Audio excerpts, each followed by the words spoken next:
आज हम एक बहुत ही दिलचस्प टकराव को समझने वाले हैं। देखिए, एक तरफ है आर्टिफिशियल इंटेलिजेंस जो ये वादा कर रहा है कि वो मौत को भी मात दे सकता है, और दूसरी तरफ है हमारी हजारों साल पुरानी ज्ञान परंपराएं, हमारे धर्म।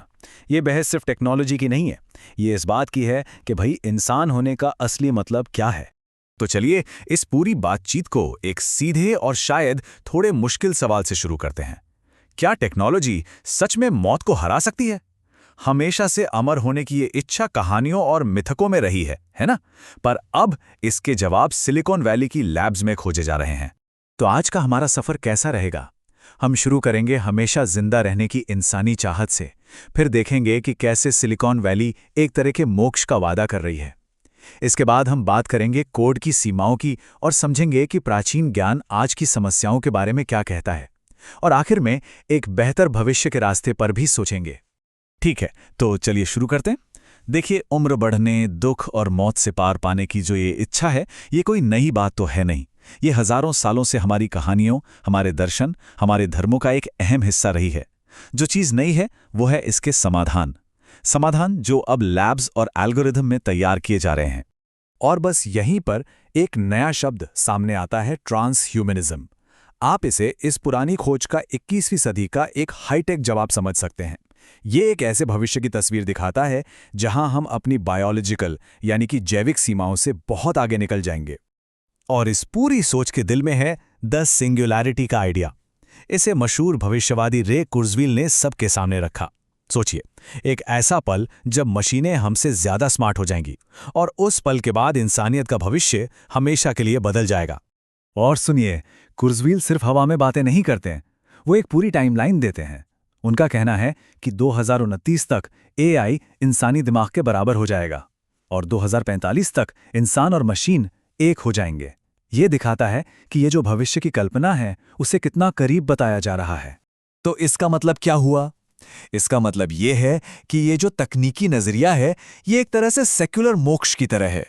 इसमें बीमारी और मौत जैसी चीजों को पाप या कर्म का फल नहीं, बल्कि सिर्फ इंजीनियरिंग की प्रॉब्लम्स माना जाता है। ऐसी प्रॉब्लम्स जिन्हें सॉल्व किया जा सकता है। लेकिन इस नजरिए का एक बहुत मजबूत और सामूहिक विरोध भी है। और ये विरोध कहां से आ रहा है? दुनिया के बड़े बड़े धर्मों से। वो सब मिलकर इस तकनीकी सपने पर कुछ बहुत गहरे सवाल उठा रहे हैं। तो इन धार्मिक परंपराओं का सबसे बड़ा तर्क क्या है? उनका कहना है कि इंसान सिर्फ डेटा का एक पैटर्न नहीं है। ये जो विचार है कि किसी भी इंसान को उसके दिमाग की जानकारी के पैटर्न में समेटा जा सकता है, जिसे पैटर्निज्म कहते हैं, ये इंसान होने के मतलब को बहुत बहुत ज्यादा सरल बना देता है।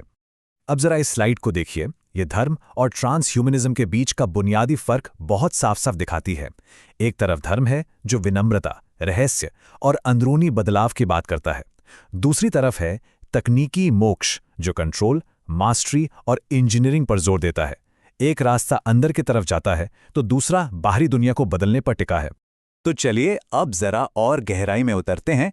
देखते हैं कि अलग अलग धर्म वो कौन से इंसानी गुण बताते हैं जिनके बारे में उनका मानना है कि एआई उनकी नकल कभी नहीं कर सकता। ये जो टेबल है, ये इस पूरे विश्लेषण का दिल है।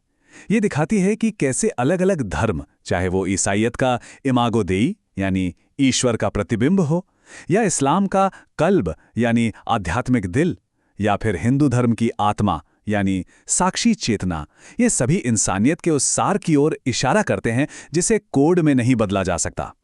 हर परंपरा हमें याद दिलाती है कि इंसान होने का मतलब सिर्फ इंफॉर्मेशन प्रोसेस करना नहीं है। इसमें इरादा, सहज ज्ञान और दुनिया को बेहतर बनाने की नैतिक जिम्मेदारी भी शामिल है। इस्लामिक धर्मशास्त्र का ये कोटेशन इस बात पे जोर देता है कि इंसान होने के कुछ पहलू ऐसे हैं जो कोड की पहुंच से हमेशा बाहर रहेंगे। कल्ब यानी आध्यात्मिक दिल सिर्फ भावनाओं का सेंटर नहीं है, ये समझ और नियत का भी केंद्र है। और ये एक ऐसी चीज है जो किसी एल्गोरिदम के पास हो ही नहीं सकती। इसी तरह ईसाई धर्म में इमागो देई का कॉन्सेप्ट है। ये कहता है कि हमारा जो शरीर है वो कोई गलती नहीं है जिसे ठीक करना है, बल्कि ये हमारी पहचान का एक पवित्र हिस्सा है। ट्रांसह्यूमनिज्म शरीर को एक हार्डवेयर की तरह देखता है जिसे अपग्रेड किया जा सकता है, जबकि ये धर्म इसे एक पवित्र बर्तन की तरह मानते हैं। ये एक बहुत ही बुनियादी फर्क है। और जब बात इस्लामी और यहूदी परंपराओं की आती है तो वहां आत्मा यानी रूह या नेश्मा एक दैवीय रहस्य है।